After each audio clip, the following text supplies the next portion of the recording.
Hello, today we shall be talking about basic concepts of government and basic principles of government.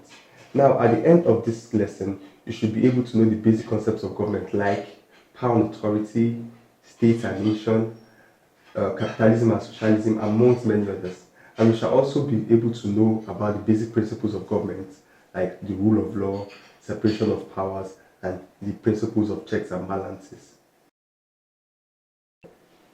Now, let's begin with definition of a state or state and nation.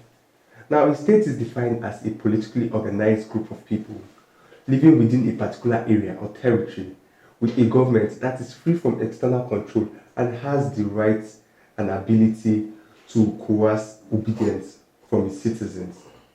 Now, here are some features of a state.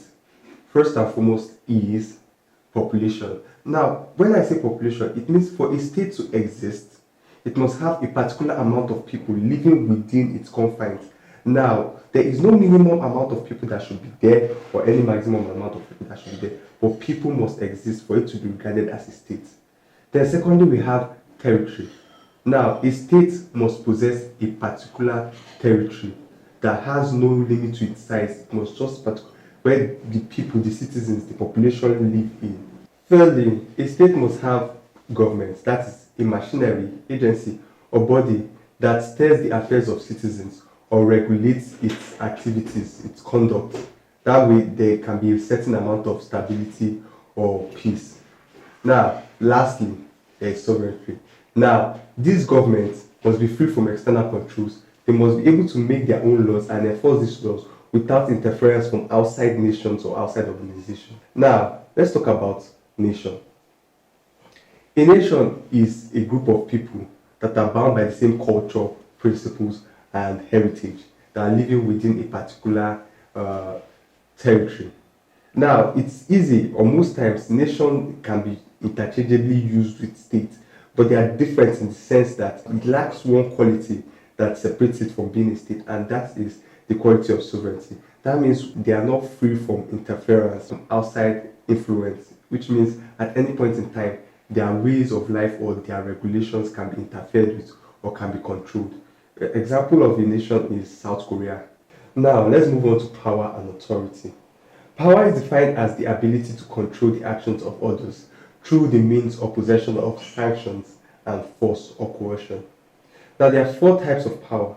The first type is political power. This is regarded as the most legal form of power. Now, this is the ability of a person, or this is the ability to steer the affairs of a state. Moving on, we'll go to physical power. This is regarded as naked power. Now, this kind of power is attained, or this kind of power is obedience attained through the use of coercion or force.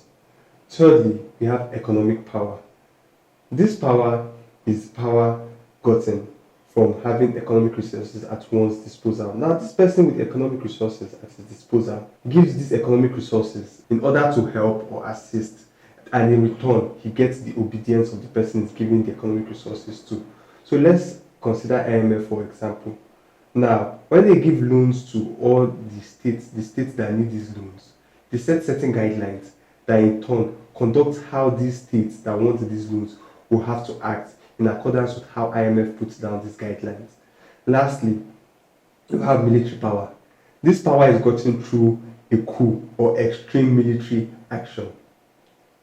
Now, here are a few sources of power.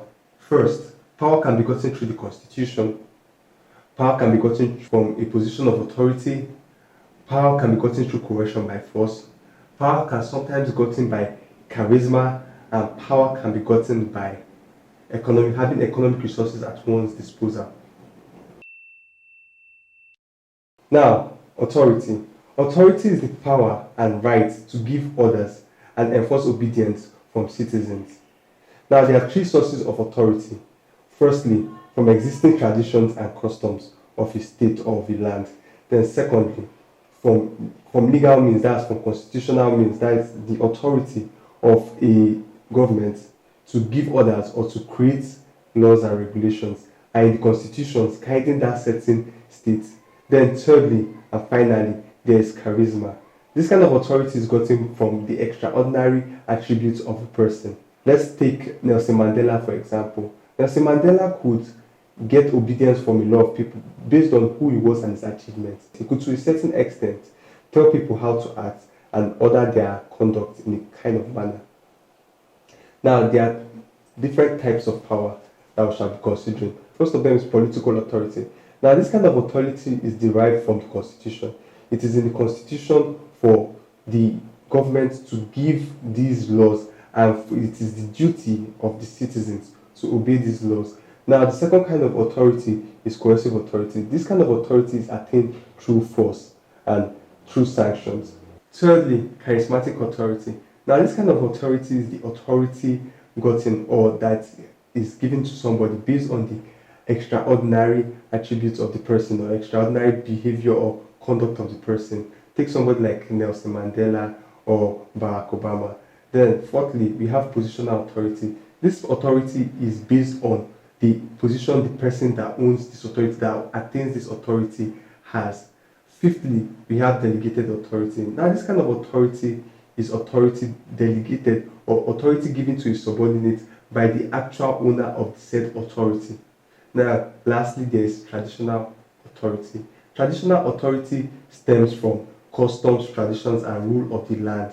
Let's talk about democracy. Democracy is a system of government where adult and qualified citizens of the state share or attain power either directly or through an elected representative. It can also be defined as a government for the people, by the people, and of the people. This definition was given by Abraham Lincoln in one of his popular statements or addresses to his citizens when he was the president. Now, there are two types of democracy. You have direct democracy and indirect democracy. Now, direct democracy is where all the citizens take assembly and determine how the policies that affect them go. They deliberate on these policies and make new policies if need be. Then you have indirect democracy. Here, citizens of the state that are eligible vote their candidates or vote their representatives through elections.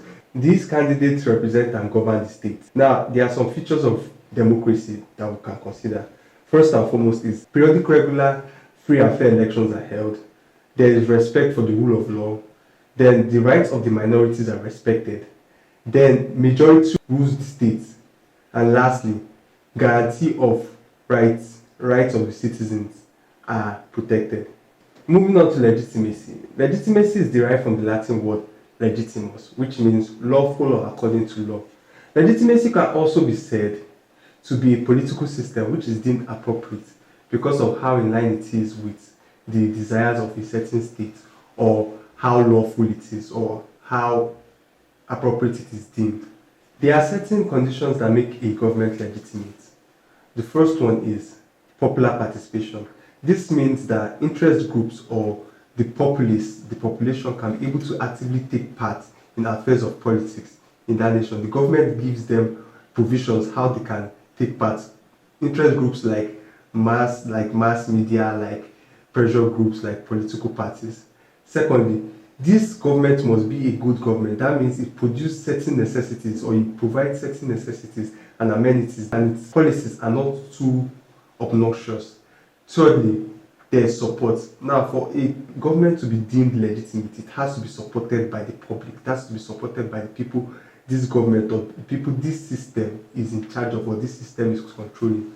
And lastly, its relationship with other states deems how legitimate it is, or the legitimacy. The legitimacy can be deemed by these states based on how the government treats these states. In our next video, we shall be discussing more concepts of government like sovereignty, political participation, political socialization, and political culture. Thank you.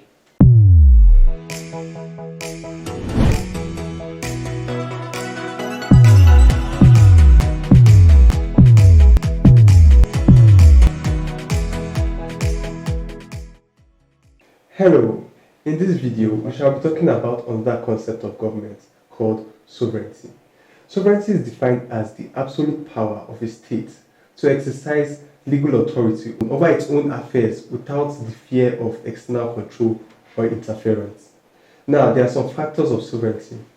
One of them is permanence. Now, as long as that state exists, its power or its right to exercise its authority and control over affairs of its own.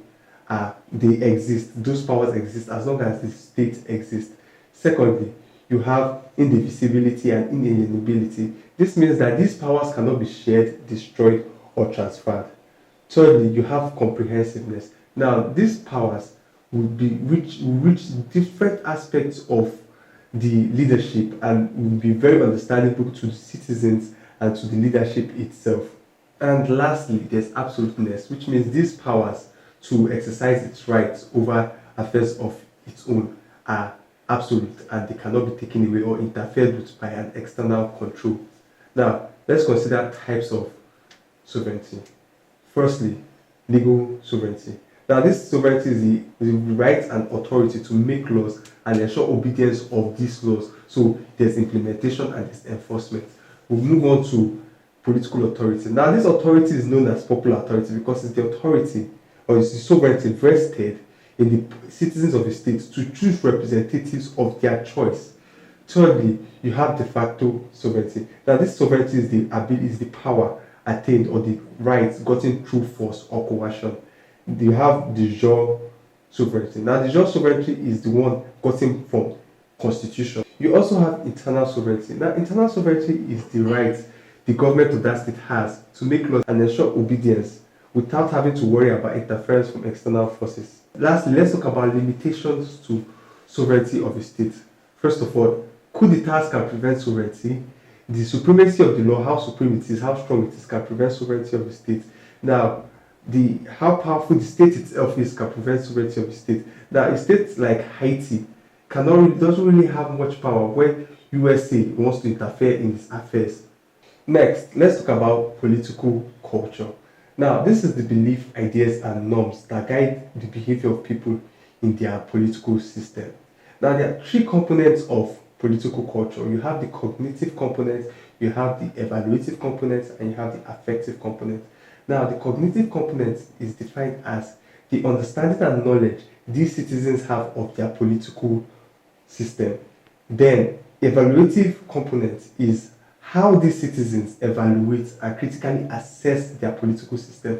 Thirdly, affective component is how they feel or what they feel towards this political system. Next, we'll talk about political socialization. Now, this is how the government educates citizens on the sentiments and beliefs of a particular political system. There are various agents of political socializations, and these agents are the mass media, peer groups, pressure groups, political parties, and family. And now, let's talk about oligarchy. This is a system of government where power lies in the hands of few powerful privileged people. There are different forms of oligarchy. You have plutocracy. Now, in plutocracy, power lies in the hands of rich and wealthy people. Aristocracy, we move on to aristocracy, where power lies in the hands of people with high social standing. These people are regarded as nobles. You also have theocracy. Here, power lies in the hands of priests and high men of God. This system is run on a religious basis. And finally, you have military. Now, here, power lies in the hands of the armed forces. In our next video, we'll be considering even more concepts of government. Hello. In this video, we'll be discussing more concepts of government. Let's begin with capitalism. Capitalism is a political and economic system of government, whereby means of production and distribution are controlled and owned by private individuals. Here are some features of capitalism. 1. Means of production and distribution are owned and controlled by private individuals. 2. The involvement of government in production and distribution are minimal, if not non-existent. 3. The main aim in the capitalist system of government is profit-making. 4. Since it's a market economy, all production is meant for market or is returned to the market. 5. There exist rivalries or competitors which leads to rivalries. Some advantages of capitalism are: 1. It encourages hard work. 2. It's self-regulating in nature. 3. It causes rapid economic growth because of the rivalries that exist. 4. It leads to invention and innovation because of the methods of specialization employed in production. 5. It makes for a self-reliant society. Now, here are some disadvantages of capitalism. 1. It leads to uneven distribution of wealth. 2. It leads to high rates of unemployment. 3. There is a high rate of crime because of its competitive nature. 4. It leads to unhealthy rivalries between the competitions that exist. 5. It can lead to private monopoly. Next, socialism. Socialism is considered the polar opposite of capitalism.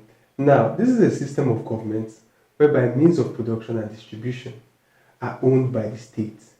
Here are a few features of socialism. 1. Means of production and distribution are owned by the state, that is, the government. 2. There is harmonic price regulation. The prices do not differ because these means of production are owned by the government and not private individuals.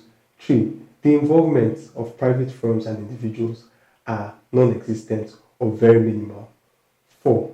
The main aim of socialism, or the main aim in socialism, is providing necessities. It's providing for necessities and the needs of citizens. 5. It is democratic in nature. Let's consider some advantages of socialism. 1. There's equitable distribution of income. 2. There is job security. 3. There is no unhealthy rivalry. 4. It doesn't allow exploitation or monopoly. 5. It bridges the gap between the poor and the rich. Let's look at some demerits of socialism. Number 1. It encourages people to be lazy and unenterprising. 2. It takes away options or choice because there are no rivals. So it's whatever the government makes, or it's whatever the government produces and distributes that the citizens have to consume. 3. It's a very inefficient system. 4. It discourages innovation and invention. 5. It hampers economic development. Next, let's talk about totalitarianism. Now, totalitarianism is the control of everything in the state by one supreme government. Now, this supreme government has no opposition and it is very undemocratic and oppressive in nature. Finally, we'll discuss feudalism. Feudalism is an archaic system of government whereby control was based on ownership of land. Now, people called lords, which were kings, emperors, or monarchs, gave their land out to land users, which were regarded to as serfs or vassals. Now, in return for this land that they received from the lords, they gave their services to these lords and vassals. The lords and monarchs had to protect these vassals in case of threats because they gave them their land and these people were working for them, render services for them. So the lords had to give them protection. That's it for concepts of government. In our next video, we'll be treating principles of government. Hello, in this video, we'll be examining the principles of government. There are countless principles of government, but let's begin with rule of law, the principle of the rule of law. Now, this principle states that the ruler, the ruled, and every decision taken in the state is subject and is interpreted by the laws of that nation or by the laws of that state, which means this means that nobody is above this law, not the leader, not the citizens. They must adhere to the laws of that land. It also means that there is impartiality. Anybody accused of a crime, accused of an offense, must have a fair hearing in the court and must be able to defend himself, must be given time to defend himself.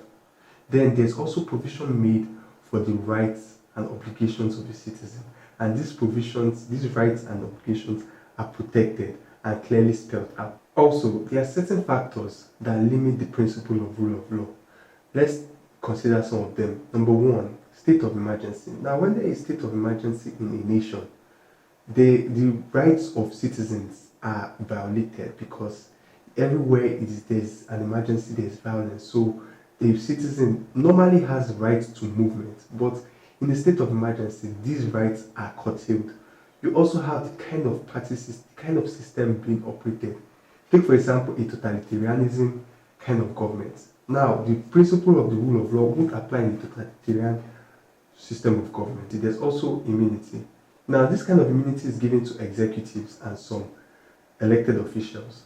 Now, this immunity prevents them being indicted or being charged for offenses they've committed. So this way, they're a bit above the law because they cannot be held accountable for crimes they committed.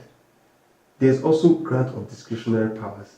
These powers are given based on the positions of some people. Next, let's talk about the principle of separation of powers. This principle was developed and popularized by Baron de Montesquieu. This principle clearly states that the government should be divided into three tiers. That is the executive, the legislature, and the judiciary. Now, the legislature is in charge of making laws, the executive is in charge of executing these laws, and the judiciary interprets these laws. This principle helps to safeguard the rights of citizens and avoid dictatorship, tyranny, and excesses of each arm of the government by not vesting power in a single arm of government or vesting power in a single government. Furthermore, it encourages the division of labor and specialization, and it helps maintain law and order in a society. Let's move on to checks and balances. Now, checks and balances is defined as vesting powers in these arms of government that help them to check the excesses of the other arms of government. Like now, you give some certain powers to the executive to be able to monitor the activities of the legislature. Now, this is not to interfere on their powers or to make them look smaller, but this is just to make sure that those ones don't get too much power and they don't become dictatorial in the process. But then, checks and balances have certain demerits or disadvantages. One of them being that the legislature can impeach the president, thereby keeping the president at the mercy of the legislature, causing the very first thing that it was supposed to prevent, which is not giving the one arm of government too much power over the other one. Then, these checks and balances make the judiciary have interference or make them have power over actions made by the executive and laws made by the legislature. They have the power to overrule these actions and overrule these legislatures. Also, the power of the president to veto bills makes him a part of the lawmaking process, thereby giving him lawmaking powers. He also has the prerogative of mercy, which interferes with the judicial powers of the judiciary. Now, let's talk about political participation and political apathy. Starting with political participation. Political participation is defined as when a citizen voluntarily decides to take active part in the political activities of the state. Now, he can take part in these activities by being a voter, running for office himself. He can take up public posts. He can act as a polling agent, or he can sponsor a political party. Now, political apathy is the opposite of political participation. Here, the citizen has no interest in any activities of politics because of restrictions due to his or her gender, his or her race.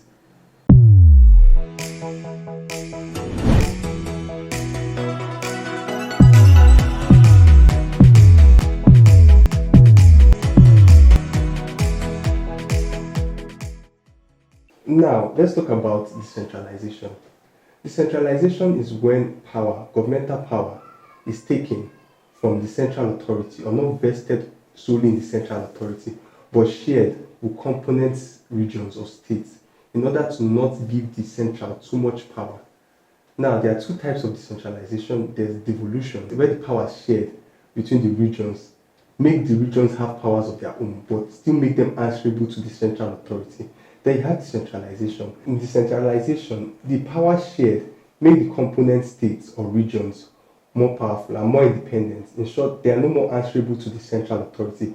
They are regarded as authorities on their own. The reasons for decentralization is because of maybe the size of the territory or the fear that they might be dominated, that minority groups might be dominated by majority groups. Finally, let us talk about delegated legislation. Now, delegated legislation is the powers given to other arms of government, that is the executive and judiciary, to make laws. These powers to make laws are not their power, but they are regarded as laws by the legislature. Now, the reason for delegated legislation is because it saves time and is very ideal for when there's an emergency. It also brings the government closer to people, and it fosters for local needs. There are 4 different types of delegated legislation. There's the order in council. Now, this is the power to make laws given to the monarch or the king or the queen of Britain. You also have bylaws. These powers are vested in the hands of local governments and public corporations. You also have statutory instruments and provisional procedures. These are both acts of parliament that allow the minister to give certain lawmaking powers to individuals or corporations. As convenient as this principle is, it has its problems, like it is prone to abuse, it can encourage tyranny, and it is not really efficient. It also doesn't follow the principle of separation of powers. That's it for the basic concepts and principle of government. In our next video, we'll be treating past questions from UTME and SSC. Thank you. Hi, now we'll be treating past questions from UTME and SSC, especially SSC. Question 1. Explain the concentration and the outcomes of the concentration. Now, the concentration is defined as a process whereby power is shared between the central government and regional parts of that central government or component parts of that central government. Now, this is done in order not to vest too much power in that central government. Now, the concentration happens in two ways: devolution and decentralization. Now, devolution, when power is shared in devolution, the central government maintains some control over the component parts, even though they've been given some powers of their own. They are not fully independent or autonomous. Second, you have decentralization. Now, in decentralization, the component parts that have received powers now become independent and autonomous, free from the control of the central agency. Moving on to outcomes or advantages of the concentration. 1. It discourages dictatorship. 2. It caters for minority. 3. It allows for wide participation in politics. It allows for wide participation in the nation. 2. Define capitalism. 2 advantages and 2 disadvantages of capitalism. Now, capitalism, as I mentioned earlier or in my prior videos, is simply defined as a political or economic system of government whereby means of production and distribution are owned and controlled by private individuals. Now, 2 advantages of capitalism. 1, it encourages hard work, and 2, it encourages rapid economic development. Now, let's consider 2 disadvantages of capitalism. 1, it encourages private monopoly, and 2, it leads to inequitable sharing of wealth. Question 3, define legitimacy and 4 factors of legitimacy.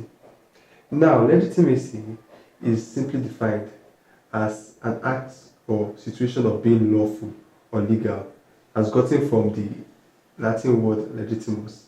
These 4 factors that make a government legitimate are: 1, government must provide a way for the public and different interest groups to take part in politics.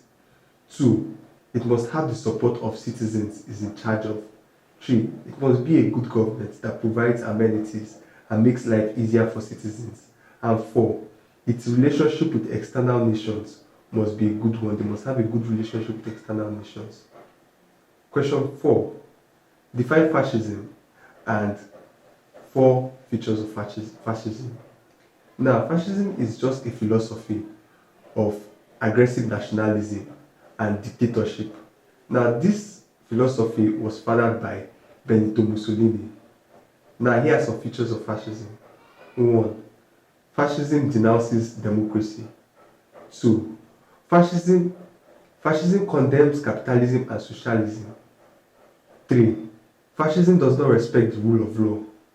4, fascism does not believe in peace. It's a very violent philosophy. So it believes that for peace to be attained, there must be war. 5, fascism does not believe in religious beliefs. That's it for solution of past questions from SSC and UTME. Be sure to look out for quizzes and advisory notes to help you have a better understanding of this topic. Thank you.